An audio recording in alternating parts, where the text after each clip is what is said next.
find this online on our website. Let me know. Presentation. Let me know when. Is it up? Are we good? Good. Okay, let's start this meeting. Call this meeting to order. Clerk Bosworth, will you do a roll call, please? Yes. Commissioner Barnes. Commissioner Mulder. Here. Commissioner Augustine. Commissioner Haskell. Commissioner Prue-Wright. Here. Commissioner Youngquist. Commissioner Mudry. Commissioner Brayler. Here. Commissioner Grosha. Here. Commissioner Toomey. Here. Commissioner Hanson. Here. Commissioner Lotzenheiser. Commissioner Holmes. Here. Commissioner Rogers. Here. Chairman Mott. Here.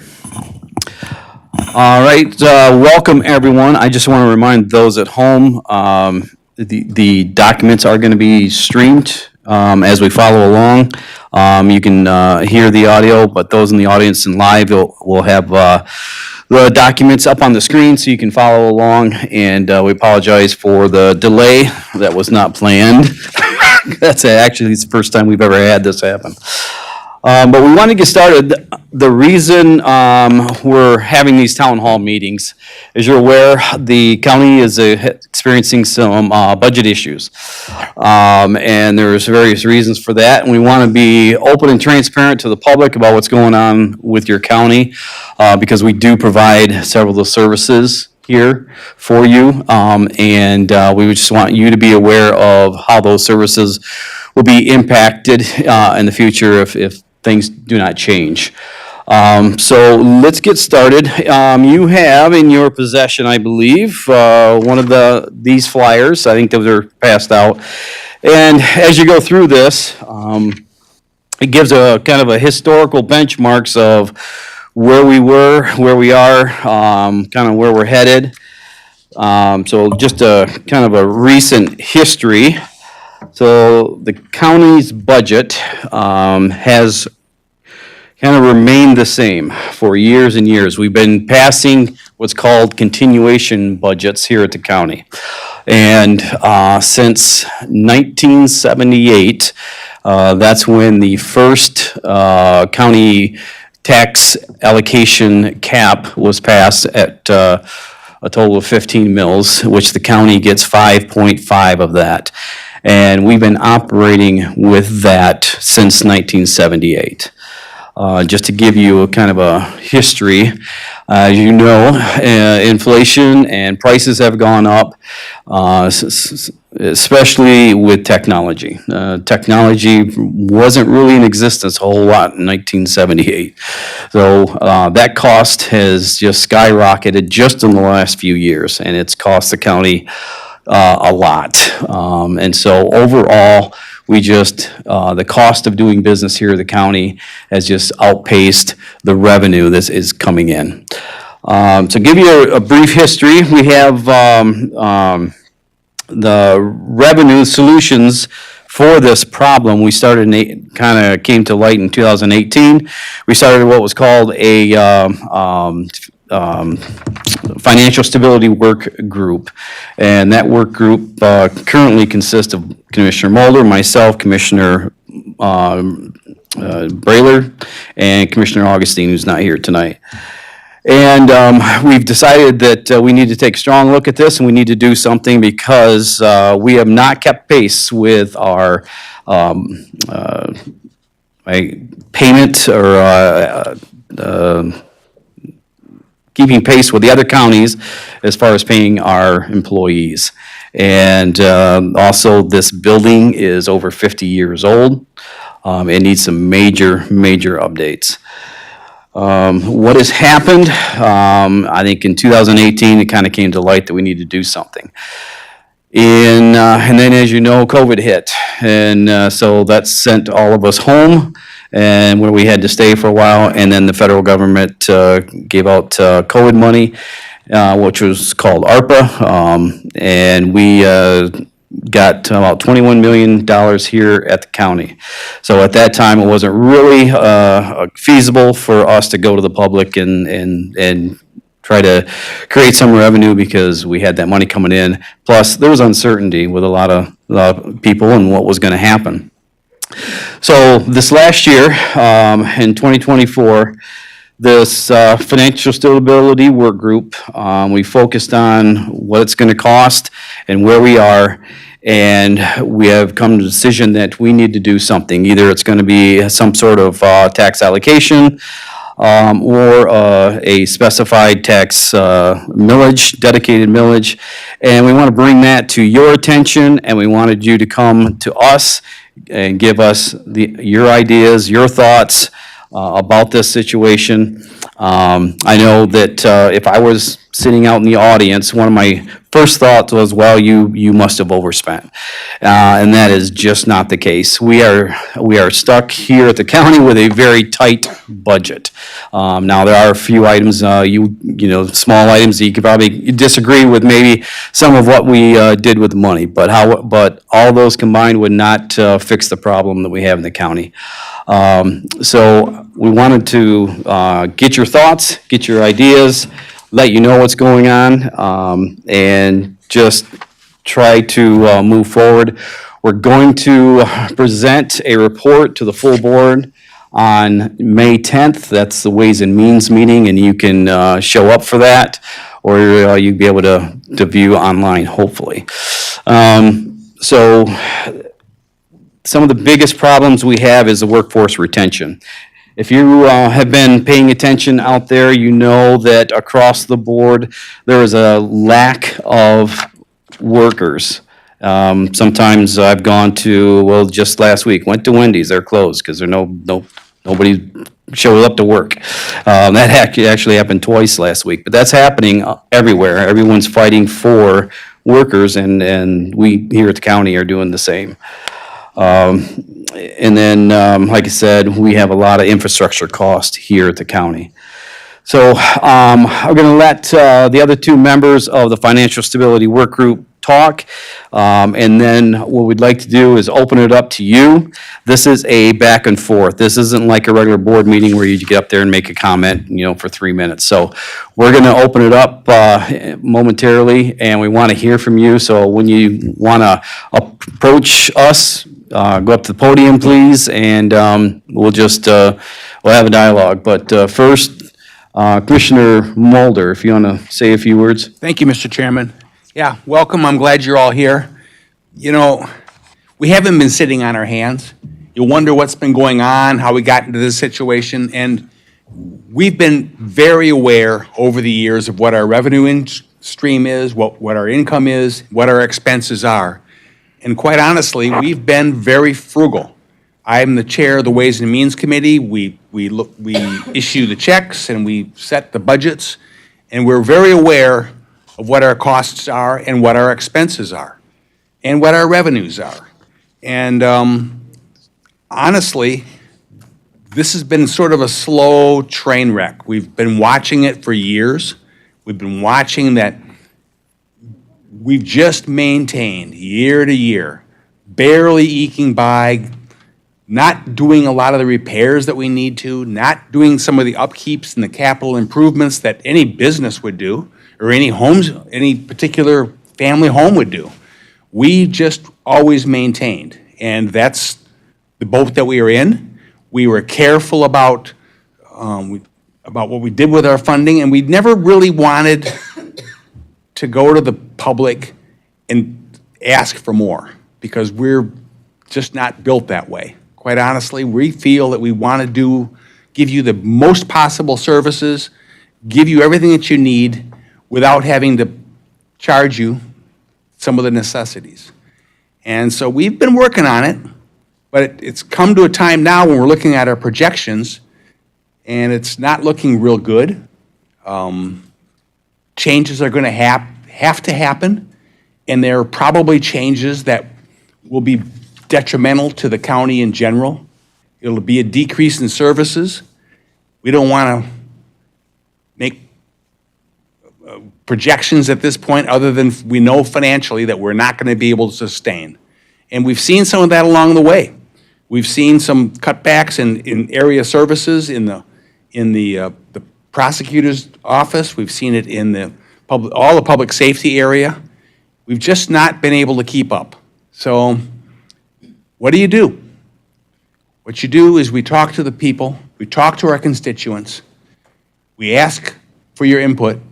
We ask for your help. We want to know what is important to you. Quite honestly, if you're good with where you're at and you don't care to use county services, that's fine. But I'm afraid a lot of the county services are things that you never see unless you need them. It's one of those situations that I look across the county complex here and I look to the court side, and generally most of us don't get involved in issues in the courts. We don't have to go to stand in front of the judges. We don't have problems, hopefully. But when we do, it's super critical that the problems are taken care of in an efficient manner.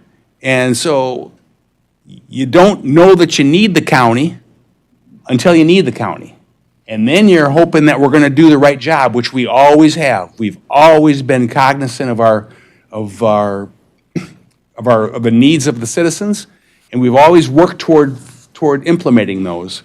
So at this point, we're sort of at a crossroads. And again, that's why we invited you here. We want to hear what you have to say. So thank you for being present. Commissioner Brailer. Thank you. Well, both Chairman Mott and Commissioner Mulder have done a nice job of framing the situation. I've been on this board for quite a long time, and I can tell you that even in the 90s, we took efforts, that board made efforts to limit our costs. We looked, and I'm specifically referencing retiree health care. We made some changes to that. We have consistently, through the years that I've been on this board, have looked to minimize the costs as much as we possibly could. When we had, the nation had the financial crisis in 2007, 8, and 9, we made some adjustments here. We reduced the number of people in a number of different departments. And in fact, we looked across all departments of the county, and we made do. We've never really recovered from that. We haven't restored the needed manpower to a lot of the departments that we reduced. We've ignored that. We have continually been, some would say, antagonistic towards our employees in regards to negotiations.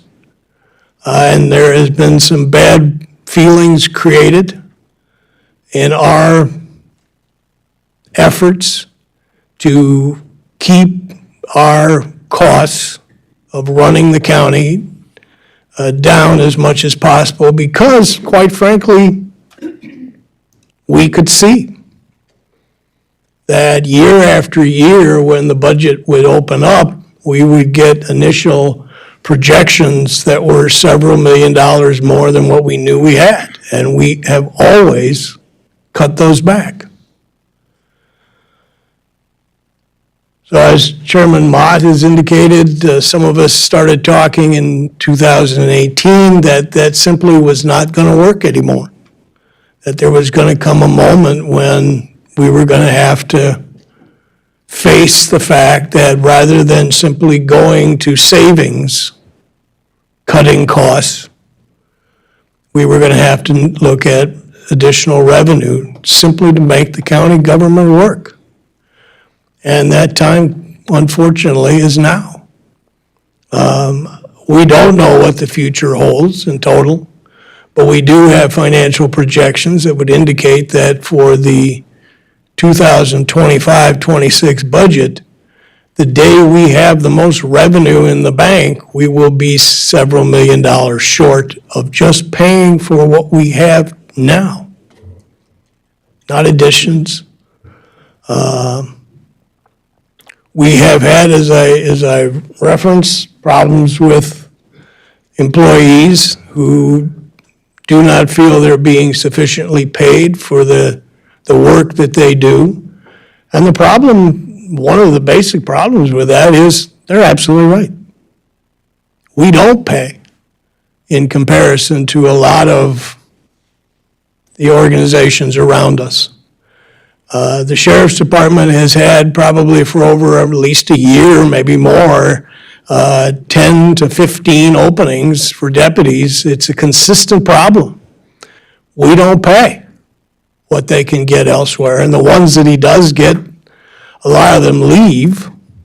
You can pick that up, sir, if you like. I figured, I was waiting, but I appreciate that your aim's not good. But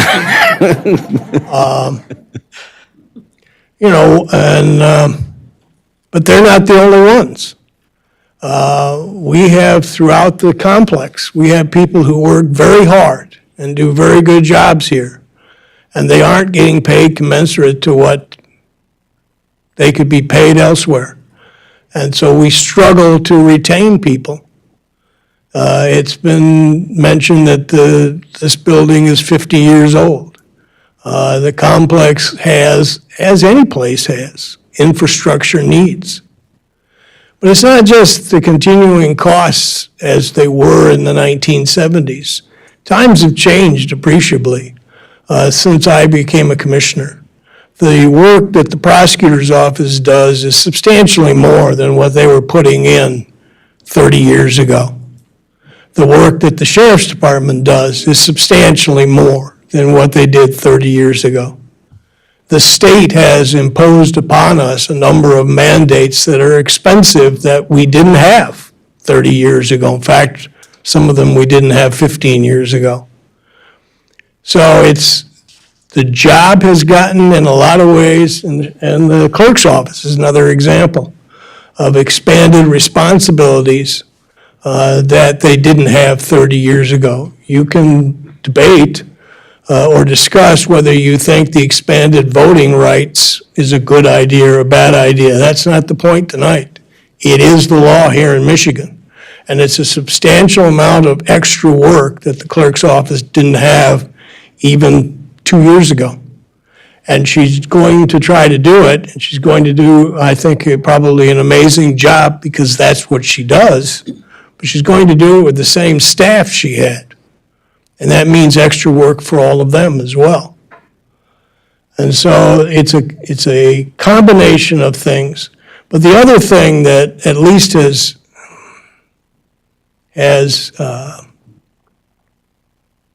that I want, and I have wanted to do since we started these discussions, is that I would like to be able to put this county, and I think that Chairman Mott and Commissioner Mulder and Commissioner Augustine have agreed with me on this, is we want to do this once. We want to put the county on a solid financial footing where it can go forward and do the job that needs to be done for the next 15, 20, 25 years. And so it's a combination of those things that brings us all here tonight. And I appreciate you all coming out. I thank you for that. And look forward to hearing your comments. Thank you. Thank you, Commissioner Breler. All right, so with that, let's open it up to questions and answers if we can. So anybody that would like to address the board, please feel free to come on up to the podium and ask a question or make a statement. Good evening. Good evening. Jennifer, I live in Delta Township. I appreciate the fact that you are holding the town halls and allowing us to have a conversation with you, and the fact that you're being transparent in your information that you're passing along to us. I have a couple of questions. I attended the meeting last month, and one of the questions I had at that point was, how can you ensure we won't be in the same position 5 to 10 years from now if you pass this millage increase? I'm sorry, I don't know all your names and I can't read it from here, but the gentleman that just spoke here said that you want to put people on the county into a solid financial footing for the next 15 to 20 years. 25 years maybe. And I would like to know how you can promise us that this isn't going to be a problem that we're going to be seeing 5 to 10 years from now, or sooner than that, if we're turning around and giving you money. That's the first thing. I have 3 questions. Do you want to address each question, or do you want me to ask all 3 first? Well, how about we address each question as Okay, go for it. So, first of all, thank you for that question. As I said, we have a possibility of going a couple different routes. We have we could do a dedicated millage, a public safety millage, or we could do what's called a tax allocation. Just to give you a little history, the tax allocation was set by the state back in 1963 by the then state legislature, and that is a constitutional amendment. What they did is they set two different tax limitations, one at 15 mils and one at 18 mils. In 1978, the then county commissioners decided to go with the 15 mils. Now, of that 15 mils, that's divided up into three categories. Of those three categories, it's the county administration, townships, and school boards, ISD. And so we get out of that 5.5 mils, okay? If we decide to go that route, we have an extra 3 mils that we could go up to the 18. And the county would get those 3 mils. Those 3 mils would equate to roughly $12 million. There's about $4 million per mill. And that is enough to get us out of this situation we're in, and as Commissioner Brailer said, put us on that strong foundation. And in the future, we do not see any need to go after another type of revenue for administration purposes. In fact, that purpose, or that 3 mils, does not have to be levied totally. It could be, let's say in 2 or 3 years, the revenue isn't needed, that the full 3 isn't needed, we could go down to the 1 mil. So there's flexibility in that. And so that is really kind of, to be honest, what we're looking at, what we're leaning toward, but again, a final decision won't be made until next month. I don't know that anyone can give you a guarantee, partly because in November there'll be a new board elected. It's going to have to be a combination of two things. One, the ability to derive additional revenue. As Chairman Mott indicated, it doesn't mean that if we go the route of the tax allocation board, that all 3 extra mills are allocated. They don't necessarily have to be. And it's going to take that board, whatever board, being fiscally responsible. And so that's something that you should count on your board to do.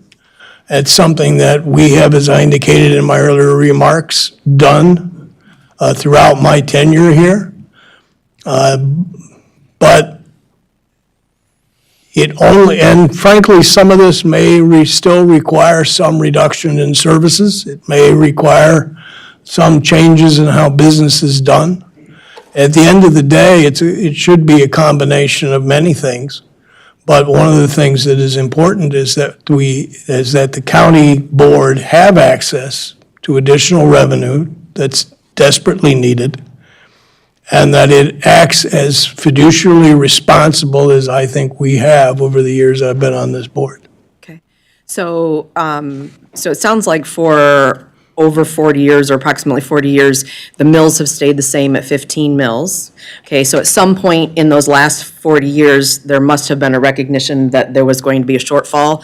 If I remember correctly from the last time I was here, you said that you have been covering it with COVID monies that have been given to you by the federal government, and that's how you've managed to sort of balance the budget as things have moved forward. The same increases that you are facing are the same increases that we are all facing in our households. And when we sit down to balance our budget, which is what we have to do in order to be able to function, we look at what bills need to be paid and what needs to be set aside so that we can handle emergency circumstances. Just like you said, you can't guarantee that any kind of millage increase would cover the costs that are unforeseen because you don't know what those are. We would be experiencing that same thing. We have no idea what might come our way. Somebody could be injured, whatever, okay? What other options do you have for paying for this? And have you looked at other counties? Because, and this is kind of a follow-up question that goes along with this. You're saying that you don't pay the same as other organizations around you. By other organizations, do you mean other counties that are enticing people to go work for them instead of for us? And if that's the case, what are they doing to balance their budgets and offer better financial circumstances for people, pay, et cetera, that entice them to go there? Not only just counties, it's other cities, Okay? it's the state. The state is a rather large competitor of ours in terms of taking employees that we have here. Cities. Some of them have much larger tax bases than we have and have been able to draw more revenue than we are able to draw. So it's not an apples to apples comparison to in terms of a lot of the other communities. Some of those other communities, frankly, are running into some problems of their own. And part of the problems that they're having is that they raised their wages several years ago and now are looking probably at the same things that we are. We didn't raise our wages, or at least, or minimally did. And so we aren't facing the cliff today. It's very much in front of us, and we can see it. But there are some counties I know that are now looking at making substantial cuts because they don't. They did spend the money, and now they aren't able to continue that. But, and frankly, and I'll use law enforcement as an example. I was watching sports the other day, and there was an ad on there for the Border Patrol, and they were offering $20,000 bonuses. There's ads on there for the Department of Corrections, and they talk about a good paying job. So we're not even just, then you have the state police. So, we're not alone. And, part of the problem also is there's a limited pool of some of the people who are going into some of these professions. And so there's a competition for them. And when your pay is not commensurate with others, it's not at the same level, you're behind right from the beginning. I understand, I appreciate that. I'm also a little concerned, though, when you mentioned that some of these other places might face the same problems you're facing because they increased pay later on. And if you're asking for more money so that we can increase the pay of the people who are here, how are we then not going to end up in the same circumstance again? Well, they increased the pay without increasing the revenue. We're not doing that. Okay, so we're going to increase the revenue, but we're not going to increase the pay? No, you misunderstand me. They didn't increase the revenue that they had coming in. I understood that. We have not increased the pay. Okay, We can't increase the pay correct. unless we have more revenue coming in. That's one of the reasons why we need the additional revenue. Okay.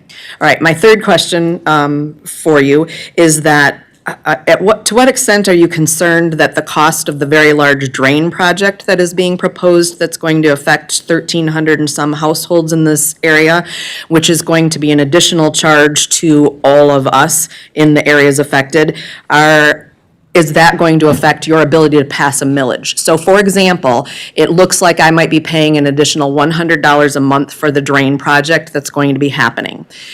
If I'm also paying for mills on top of that, how are you going to be able to expect the mills to pass if I have a vote on that, but I can't vote on what's happening with the drain situation?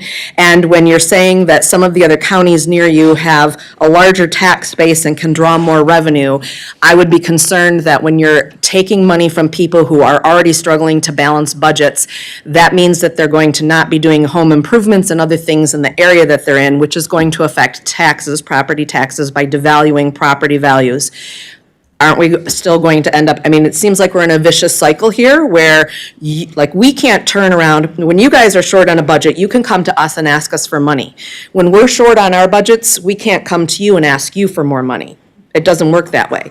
So I'm just wondering how we can justify all of this being placed onto the people who live in the areas that are affected right now. Well, I'll say, first of all, you mentioned us imposing money or taxes on people. We can't do that. We don't do that at the county. We have to bring it to the public. And Vote, for the vote, is that what you mean? To Yeah. vote, yes. So first of all, we would be derelict in our duty if we didn't tell you the problems and what we're facing here at the county and give you the opportunity to either say yes I appreciate that. or no. And that's why we're having this discussion, because we want the voter to be fully informed when they go into the voting booth or write their absentee ballot or whatever. As far as you were asked the question of comparing counties, it's almost impossible to compare counties. Not just the tax base, but a lot of other counties have dedicated millages that we don't have. We do have some, and that covers a lot of the cost of their doing business. Also, Clinton County in particular, they do a Headley override every 4 years. We have never done that, and so that resets the tax base or the allocation there.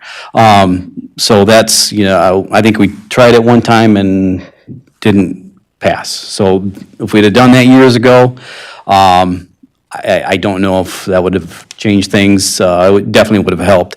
As far as you asked the question, how do you expect the voters to vote for this? We don't know.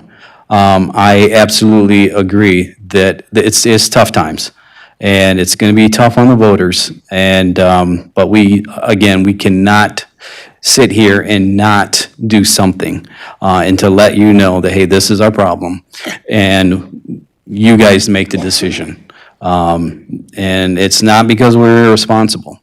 And with that, I wanna just point out to our financial director is here. She's sitting in the back. That's Melissa Ballard, excuse me. And she's agreed to open up her door to anybody who would like to look at the books. Just so you know that we are not wasting money here. Excuse me. So if you want to sit down and she's happy to go over and show you everything that we're spending money on and what we've done in the past. So you can just contact her office and make an appointment. So I hope that answered your question. I appreciate the information that you gave. I do want to address this again because you mentioned that you wanted the public to be fully informed, and I do understand that this is a county budget meeting that maybe isn't specific about the Drain Commission information, but I had to reach out to the Drain Commission office 3 times before somebody returned my call. Luckily, I was on spring break because I'm a teacher, and so I was able to sit and continue to call until I got information on this. Somebody named Ruth Ann finally called me back. That is where I have some of this information from. But again, 1,300 households are being affected by the drain project, and I was told that only 5 signatures were needed to be able to put that up for a vote for you guys, because we don't get to vote on that. It's a special assessment, and it sounds like you got about 50-some signatures for that, but the people who signed it didn't. I can't speak for all of them, but there are people who signed it who did not understand what they were signing. They thought they were just signing to mention that they had problems with drains. And so there are 1,300 families out there who are going to be affected in a very large way by this drain commission decision, and then you're asking for mills on top of that. And I'm not sure how I can justify giving you $100 a month for the drain commission meeting, or the drain project decision, when essentially that is not a tax, that is being assessed against the household owner. And so that means that you are carrying that burden. It doesn't change and go to the new person who purchases your house. If you decide to sell your house in the next 30 years, it is staying with you, which means you have to pay that money off before your house is sold. And you're doing that, and I don't know that everyone was informed on that. And I get that you sent letters out. I recently moved into this area that's affected, so I don't know that I would have gotten that letter. I think it went to the person who lived in the house before me who died. And so I did not know anything about this, otherwise I may have asked questions earlier on, but now we have this facing us. I'm concerned about the cost of that and asking for mills on top of that. Yep, we certainly understand. Do you mind if I say it? No, go ahead. That's probably why it took so long to get back to you. Okay. Um, I'm sure that's Yeah, true. I get it. I'm going to have Ben here. Ben Dawson is the Deputy Director, and he's going to speak to your question. Okay. Hey, so first off, I just want to say, I'm sorry. It sounds like if you had known that going into, you might have made a different decision financially, and so I understand. I'll just say that the drain code in and of itself, it's its own statutory framework, and those don't necessarily vest with this body, and it is very much a step-by-step process, and I know that you've been in touch with the drain office. I'll highlight a couple points. We have 4 people in the drain office. Ingham County has 25. While you're not always able to draw apple-to-apple comparisons, this is one where we go back to that we have worked diligently over years to try and do as much as we can with what we have. But that's an example of an office that could use more staff to be more responsive and all that. But I know Commissioner Wagner's doing a lot of infrastructure work that's long been neglected. Your drain is an example of a drain that has the infrastructure from 100 years ago when that was an agricultural community.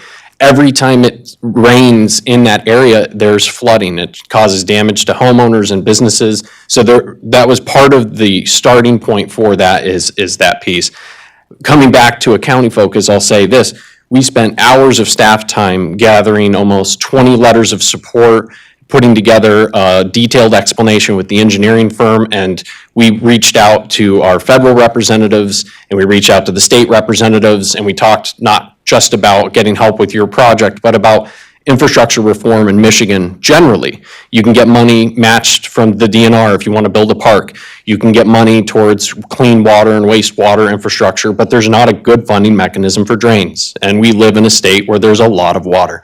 So we're trying to have those discussions on your behalf. But to come back to a point, when we're not staffed, or if we don't have the capability, we can't advocate at the level that honestly I think you need. And so we've been having discussions with Senator Peters' office. He sits on the appropriations chair. I don't know where those will go. We all read the news every budget cycle. It's like, oh, they're fighting over the budget again. But I want you to know that we're advocating at the highest levels that we can to try and assist. And honestly, if the county government can function at that level, we can deliver more in general because our capacity is greater. So I don't know if that's helpful, but I hope help is on the way, and we're trying. And we know everybody has drains. We know that assessments exist, but we haven't had the capacity to try and advocate like we're trying to now. And we're still advocating with the same staff that we did before. And it's hard, but we're trying. Thank you, Ben. Yeah, please step to the podium. Thank you. My name's Will Pitlack. Just to plug in, I'm running for Drain Commissioner, so I'd love to hear your concerns. But that's not why I'm here today. I don't know if this is appropriate in a town hall. I would love to just ask the audience one question, and it's very simple. It's non-biased. I just genuinely have a question for the audience. Would that be appropriate? Sure. And the honor system. Raise your hand if you have looked at the financial statement for the county. It's online. There's normally 10 years of history. Has anybody compared 2014 to 2024 or 2013 to 2013? Yeah. Anybody who has can see that there really has not been an increase in revenue for the county. The problem we have here is actually the fault of the constituents of the county for not electing the right officials to manage this problem. Here's an easy comparison. I run an excavating and septic business. In 2014, I could go buy a 1-ton truck for $40,000 to move my equipment down the road. In 2024, I can barely buy a Kia. Because my budget only allows me to buy a Kia, that doesn't allow me to do my job. That's just the money I have. So if you look back at that financial statement, particularly public safety, I'm passionate about public safety, you're going to see the revenue hasn't increased, and really there hasn't been the expenses hasn't increased. It's just the level of staff has gone down. We've just kicked the can down the road, and here we are. The only reason we made it this far is because 2020 came along and we have some ARPA funds that we use to buy a little bit of time, but at the end of the day, this really isn't this board's fault. I mean, they're just dealing with what they have to do. It's us as Eaton County who's here to invest in ourselves. If you don't pass this millage, we're going to lose services. It's plain and simple. If you look at the financial statement, I wouldn't say I'm an accountant by any means, but it's pretty easy to understand that. So I've been, a lot of these commissioners have seen me here over the last couple of years and jumping up and down at this podium about how we're going bankrupt and we don't have enough money. And so I'm actually excited to see it. I think it's a little bit too long. It just goes to show, I'd like to touch something. When you said, how can we guarantee the investment into the future? If you look at the Headley Act and how this whole funding mechanism works, where, it's either a 5% tax increase or at the rate of inflation, whichever's less, we've seen record inflation over the last couple of years. So that's why this pimple has come to a head at this point. But the answer to that, in my opinion, is we make sure we come here, and not in September when the budget is approved for next year at that meeting, but we look at that budget, and then that way we're not here to find out how to fund unfunded liabilities that we just don't have the money because we haven't invested in the county. We're stagnant. And I've said that a few times up here, but I guess my recommendation for any of you that do continue your service, please don't think you're doing the county a favor by keeping taxes suppressed to where we're not competitive in a market. It's not the greatest outcome. Now anybody who sticks the feather in their cap about how well they've kept taxes suppressed, in my opinion, that's partially the reason why we're here today. So I appreciate you guys. I really do. I know it's a very thankless job.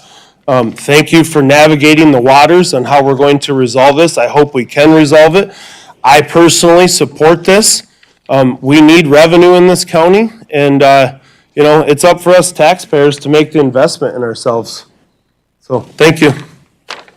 Mr. Chair. Thank you. Commissioner Toomey. I just wanted to point out, for the purposes of this meeting tonight, obviously love all the conversations surrounding the Drain Commission. I just want to make sure that we don't conflate that the Board of Commissioners and the Drain Commission are two separate things. And I just want to make sure that, two separate elected officials, and I just want to make sure that folks are getting the right information here tonight. And just so we maintain talks about the budget situation we're in here. That's all. Thank you. Yes, go ahead. Good evening, Tom Headland, City of Grand Ledge resident. Been an Eaton County resident for most of my adult life. I'll agree with a lot of things as far as the millage. I really appreciate the opportunity here to talk. One thing that the revenue, we say revenue hasn't increased. I'm pretty sure since 1978, everybody's property values have increased. Every time there's a sale of a house, when I bought our house 5.5 years ago, it went up. I'm paying more than the previous owners. A lot of people in here may have bought or sold, and so property values seldom go down. Maybe in 2007, 2008, they had a decrease, but they tend to go up. So everything's going up that way. When I look on my tax breakdown, I have 9 different line items that say Eaton County. There's one line item for the operating, the 5 point whatever mills, and there's 8 other line items for various things that are needed, but those are things that always come up. We need this extra for fire, we need this extra for 911, we need extra for RISA that we just voted on recently. So those things stack up. And I think from my perspective, I'm all about hitting it head on. We keep talking about 2018, this really is 2016.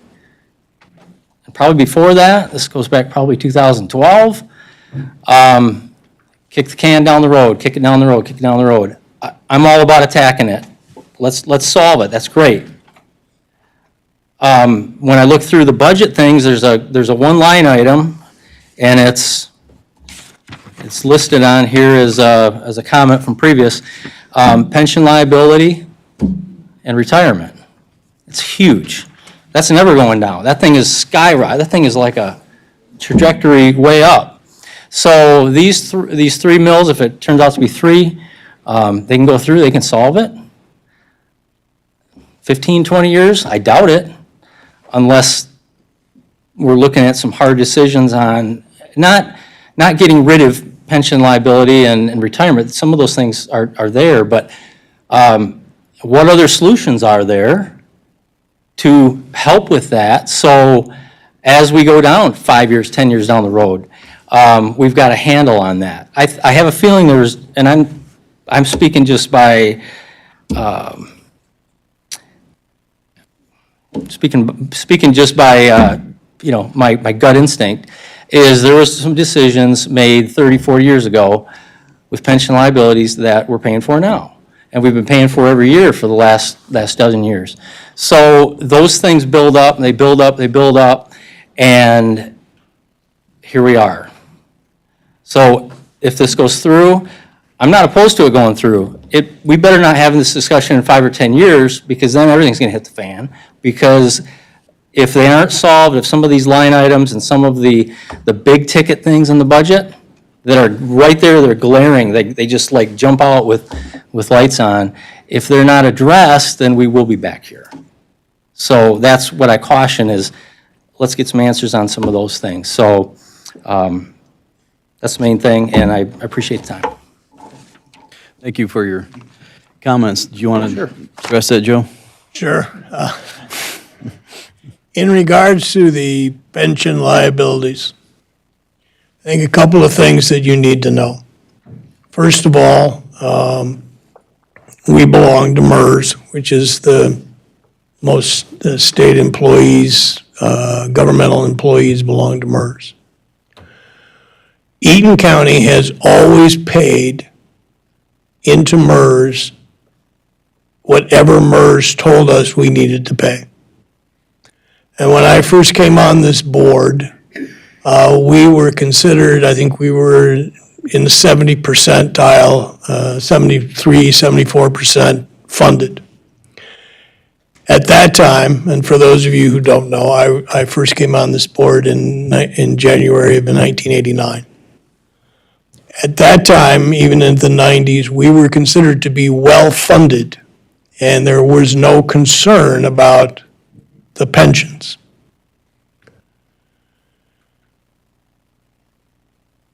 And at some point, it was decided, whether it was through the state, MERS, a combination, it had nothing to do with us, from the respect that we weren't asked. It was decided that the pension should be 100% funded. And so that push started, seems to me, around 2010, 11, 12, somewhere in there. And MERS has placed a cost on us to fund us up to 100%. In their calculations, they have told us that we will be paying till 2038. At that point, we, at least according to what MERS has indicated to us, is that our unfunded liability will be taken care of. Now, I said earlier you can't predict the future, and I can't predict the future. That's the plan. If we did not have to pay for this to get to 100%, and that's 100% for all the employees that are here, and theoretically, that money is supposed to be in the bank almost from the first day they start. We can have a debate on how realistic that is and whether that's a good idea, bad idea, fair or unfair. The reality is that the county is paying, because we're required to, pay the amount that MERS has indicated to us, which is about $5.5 million a year towards this unfunded liability. If we didn't have the unfunded liability payment that's been imposed upon us, we would be paying about $500,000 a year, and we might not be having this conversation. So so I want you to understand, we have always paid. There were some communities that didn't pay. They shorted their pension funds because they thought there was more immediate needs. We never have done that. We have always paid, the entire time I've been on this board, we have always paid exactly what MERS told us we needed to pay, and we were always considered to be well-funded until, and we're not alone in this, every single community, there probably are, I won't say every single, that's because there's probably some exceptions, but probably just about every community out there is facing this same problem. And that is, they changed the goalposts on us. They want us to be 100% funded, and that has placed upon us, as it has every other community that is in MERS, or I did that again, almost every other community that's in MERS, has placed upon them a substantial debt that they're trying to meet. I'm on several boards as a member as a representative for Eaton County, and those that are also in MERS are facing the exact same problem. We're struggling on those boards as well with meeting that obligation. And as I said, you can debate whether it's a good idea, bad idea. I have my own views. But the reality is that we're required to pay this substantial sum until 2038. And then theoretically, at least MERS tells us, the unfunded liability situation will be solved, and we would go back to the lesser amount that we would have to pay. I referenced earlier that we made changes earlier in some of these things. Retiree health care is a separate issue. We closed that class in the 1990s, and they went to a contribution into a fund. And we were advised at that time that it was necessary because the costs would be prohibitive and that it was important to get ahead of that. And that turned out, in my view, to be a significant mistake, because by closing the class, we closed the number of people who were contributing into the class, and the cost to the county has grown enormously.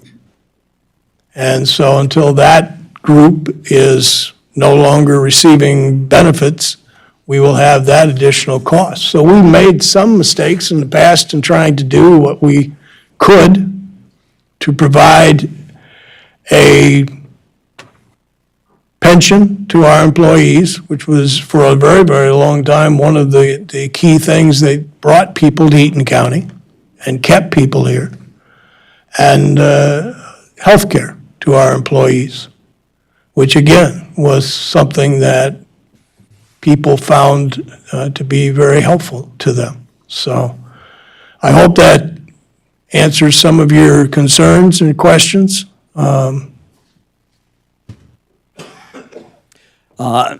just so you're aware, I'm sure most of you know what MERS, who they are, but MERS is the entity that handles the retirement service for municipalities. In fact, it stands for Municipality Employees Retirement Service, I believe I did. System. Okay, different S. But that's what that is. Commissioner Mulder. I would like to add to that, you know, pensions are always something that the public says that public entities gone wrong on. And as a private citizen and a business person, I've never been real comfortable with pensions as being a retirement support. But honestly, it is what we've had at the county. It's always been here. We looked at, in my committee and as this group, as going to changing the system and creating a 401k type system, getting all our employees off the pension system and going into self-funding. It was discussions that we had. We went to the actuarials, we got numbers, And what shows up when we did that was it didn't change our costs. The problem is, it changes the cost 40 years from now, but it does not change immediate costs, because when you cut if you cut the pension and you make all the new employees go on a 401k type situation, you still have the existing pension and you still have to pay it. And so what happens is that you've got a gigantic lump that you have to pay without any funding, with nobody contributing to it. And it ends up, as silly as it sounds, it does not save the dollars you think it would. All it does is dig the hole a little deeper. And again, I have been involved in this for 15 years and been very adamant about trying to find solutions in this particular problem, and it's not easily done, and we have not been able. We have done, in the course of my tenure here, we have cut the multipliers, and again, unless you really get into the nuts and bolts of how pensions work, we have made changes in our pension, and we're lowering our pension costs. And in the long run, the pension costs are going to go down, and the amount that we contribute are going to go down. No one questions that because of the changes we made in the last few years. But those changes do not create a sudden change in what the pension costs are and what the pension payouts are. It's long-term. It's just like when you contribute, you're contributing for decades to the pension, and to fix the problem, even with the changes that we've made, it takes decades to fix the problem. And we have made those changes, and the fix is coming, but it's not going to be immediate. I can't say that in 10 years from now and 15 years from now, the changes that we've made and the extra contributions that we're giving will change the bottom line for what we're paying. And that is a given. Again, actuarial analysis has been done many times with all different possibilities and parameters, and we have studied all of these intensely. And what we've done actually is probably the most sound and the best way to handle our pension liabilities. So, I've been in the weeds and I've been in the nuts and bolts, and we've done the right thing. And it's real easy to shoot from the hip and think there's a different way to do it, but we've been down that path and we've evaluated those processes. So, it's too hard to talk about. It's a very difficult subject if you don't get really right into the basics of it. So, but thanks. Thanks, Commissioner Mulder. We got about 20 minutes left, so we want to make sure that everyone has an opportunity to speak. So please approach the podium. Hello, Darius Rainette, Diamonddale. My question is going back to what Commissioner Mulder Broiler spoke a moment ago, the amount of money that MERS requires us to remit for pension obligations. Has anyone ever looked into where they're basing that figure? Coming from my background in accounting, I know that there are standard setting bodies for governmental accounting, GASB, for example, and those are things that are required.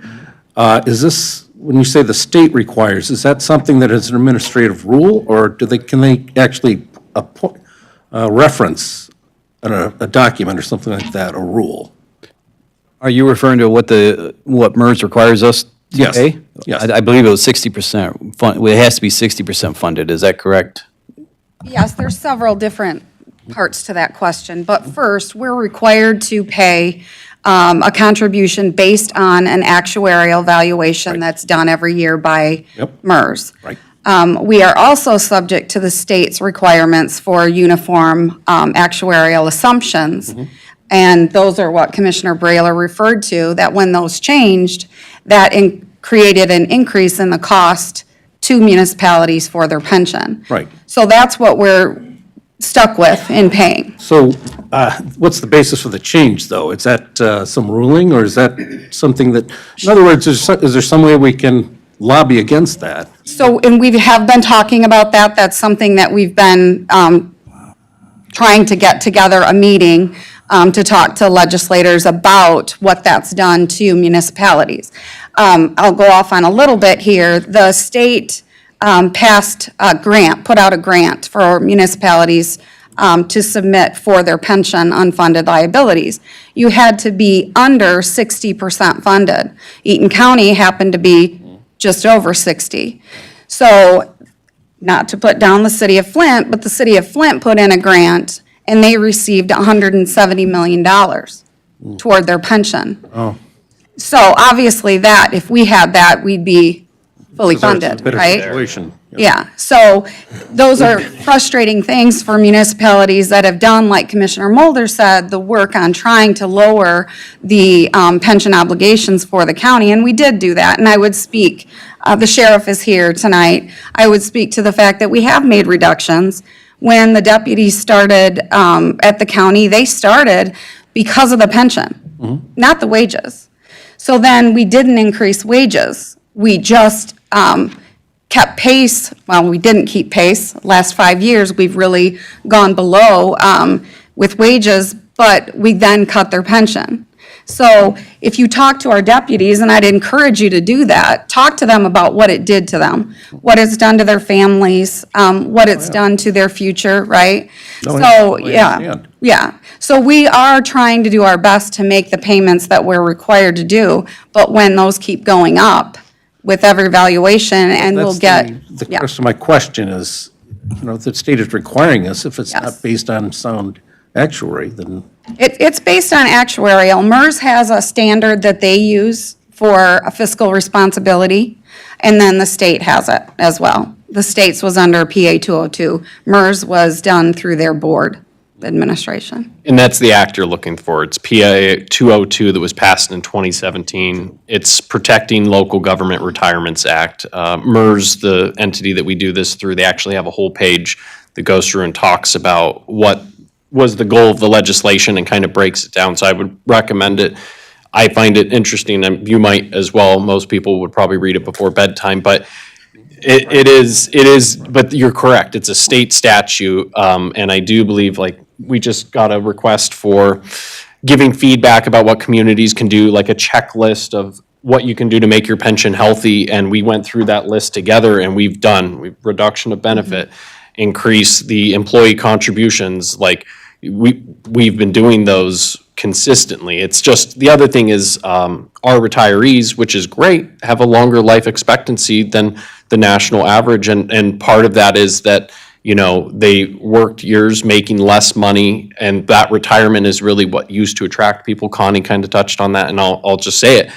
And that arbitration award, so when the sheriff's department's pension went down, it was through an arbitration. So it wasn't negotiated quarterly.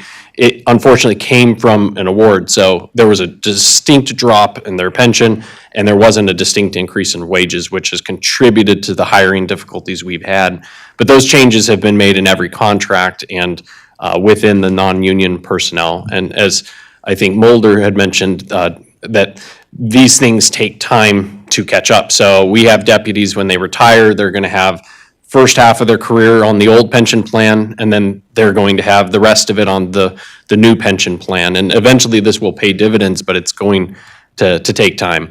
We do want to have discussions with state reps, though, and talk about how, because this doesn't just impact us, you look across the state, let me see if I can pull that statistic up, but there are very few that are funded. There are quite a few cities and counties that are stuck at 60 or below, and some are even below that. And we're at 62 as of our last evaluation. We'll have another one coming out.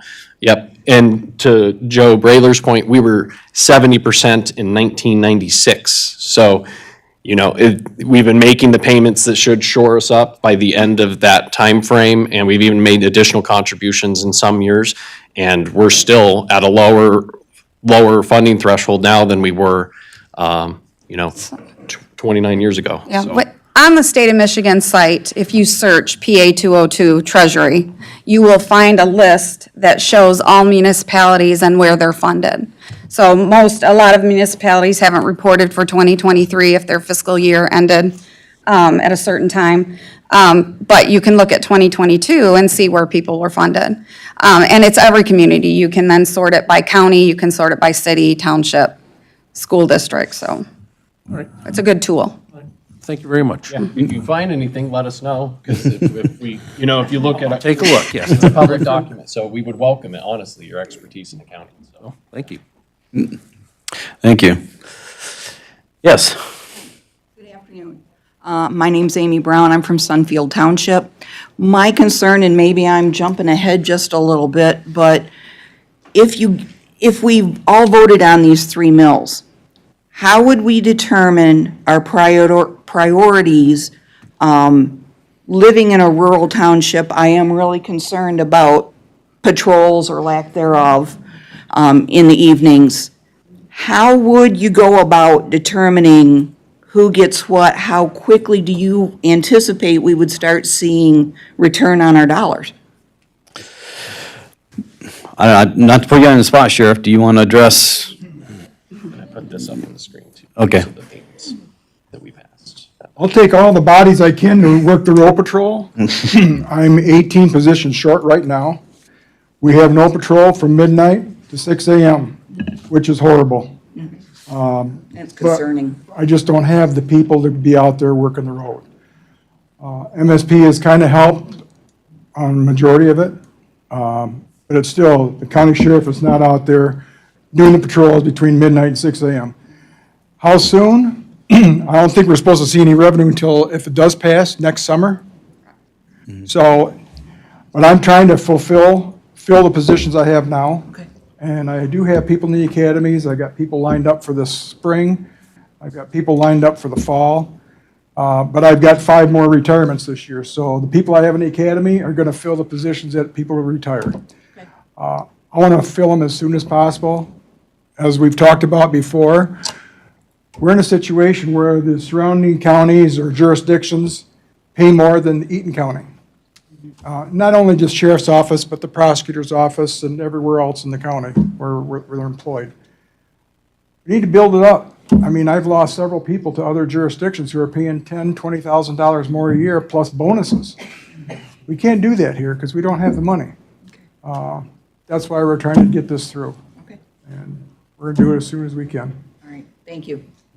I think if you might remember Chairman Mott's opening remarks, he indicated that the 2 things that were driving us, and this is one, is recruitment and retention, and that's the major driving force behind coming with these meetings and addressing this problem. So in terms of you're concerned about who gets, our biggest holes right now are the sheriff's department is certainly number 1 on that list.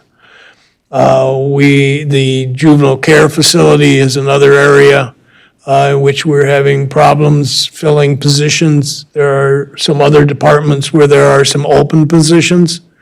But, certainly in terms of recruitment and retention, we would be looking at those places where we're having problems filling the positions, and the sheriff's is certainly is at the highest level at that concern.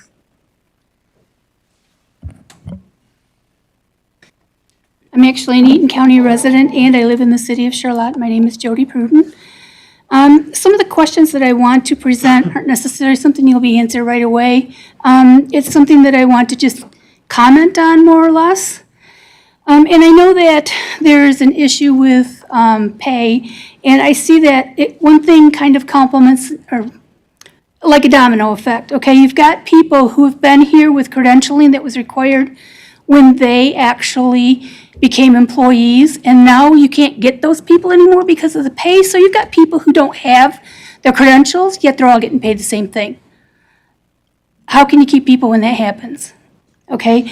On top of that, what happens, I think that there's some questions, and this may have changes due to the different boards, which I know happens all the time. There's been what appears to be a lot of maybe the bidding processes that haven't been done.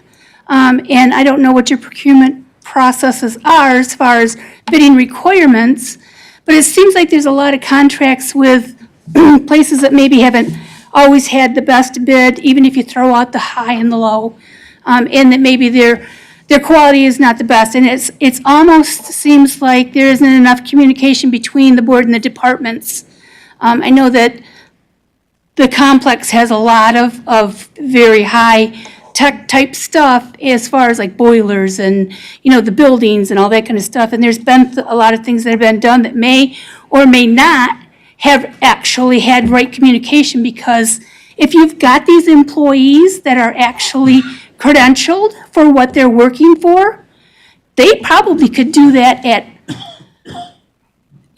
the cost is minimal because you're already paying them.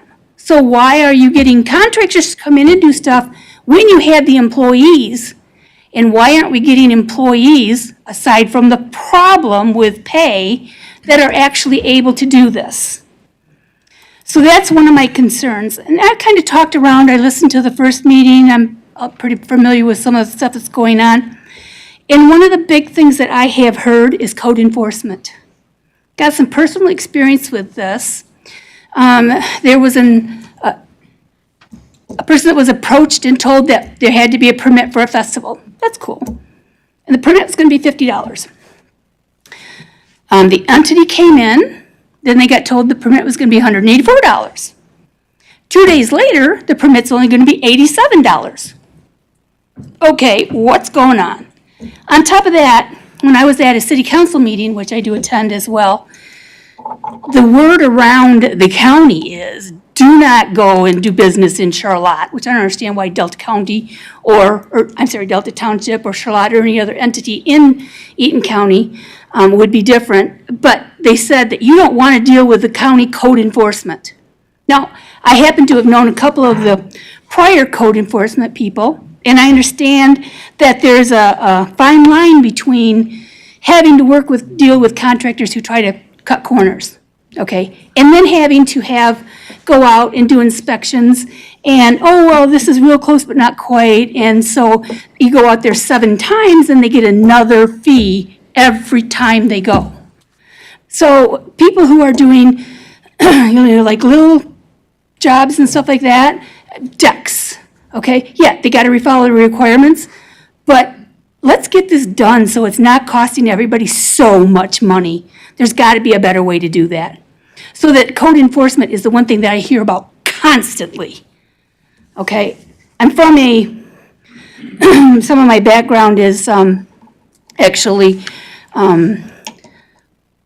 worked for the architects and engineers for the city of Lansing during the big update in the sewer systems. So I'm pretty familiar with some of that stuff, and I agree that it has to be done right or you're going to have big problems. However, sometimes it goes too far. So I think that this is something that should be looked in. We got to have county people, county departments that are going to work with the public, not so they aren't doing it right, but so they aren't dinging them to death. And if that's what's happening because nobody knows what they're really doing or there's not a set structure, that's a problem. One other point that I want to make is I question, and this is going to be a hard one to do, I heard the prosecutor's office talk last time, okay? And I know that they are, backlogged horribly and that there's understaffing. But I also have seen some pretty frivolous lawsuits that have gone ahead and gone through. Non-criminal, something that's maybe been through the system 2 or 3 times already. Why are we spending time? If our baby prosecutors need education, that's not a good place to do it. So if they are checking these out pretty good, maybe it's going to give us a little more space to take care of what needs to be taken care of. And that's an area that I hope could be looked into. I do want to say that thank you to every one of you who's been working on this. You just said how much Flint got because they didn't pay their bills the way they're supposed to. The city of Charlotte, when they had their retirement, put a special assessment in, we have to pay for our fire department and so that they could pay into that. And they, on top of that, they got $1 million to pay towards that. So as residents, I hope we can all stand here and be proud that we're not the derelicts that some of the others are. And I know that's a harsh word, but it's a fact.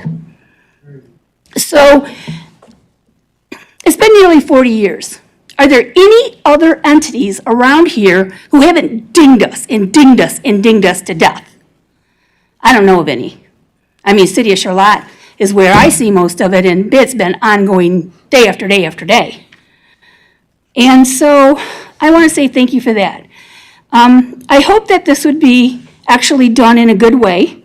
And I do believe in the fact that we need some services.